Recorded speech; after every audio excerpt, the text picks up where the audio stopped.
The banh mi sandwich is the perfect example of how food cultures can blend together to create something iconic.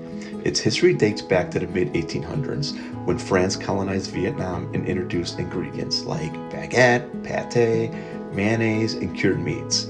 Over time, Vietnamese cooks adapted these French staples using local ingredients and flavors. And by the 1950s in Saigon, now present-day Ho Chi Minh City, the modern banh mi began to take shape.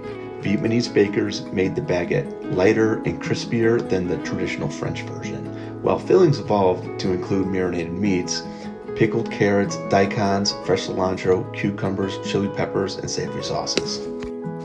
The result was a sandwich that balanced crunchy, savory, sweet, spicy, and fresh flavors all in one bite. So after the Vietnam War, the immigrants brought the banh mi to the countries around the world. But enough about this history lesson. Let's get down to making this amazing sandwich and one of my favorites. Now it's time to pickle the veggies. I like to do this a day or two ahead of time so they really soak up that sweet and tangy flavor. So for the vegetables, I use shredded carrots, sliced jalapeno, onions, and jicama. Traditionally, you'd use a daikon radish, but I currently couldn't find any in my local market. So the jicama, well, it isn't exactly Vietnamese. It's more of a common in Mexican cuisine, but it has the same crisp texture and satisfying crunch, so it works great.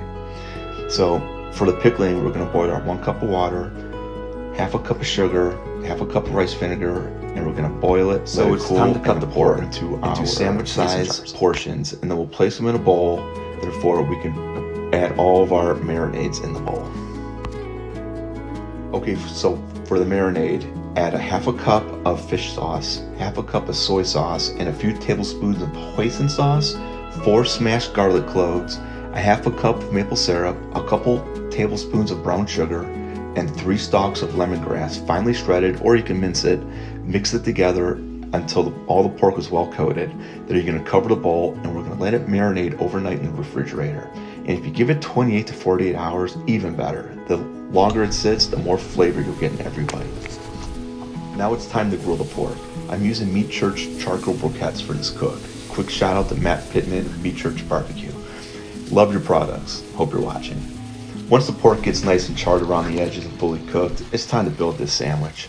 So we're gonna load up this crispy baguette with the grilled pork on one side, and we're gonna put sriracha mayo on the other side.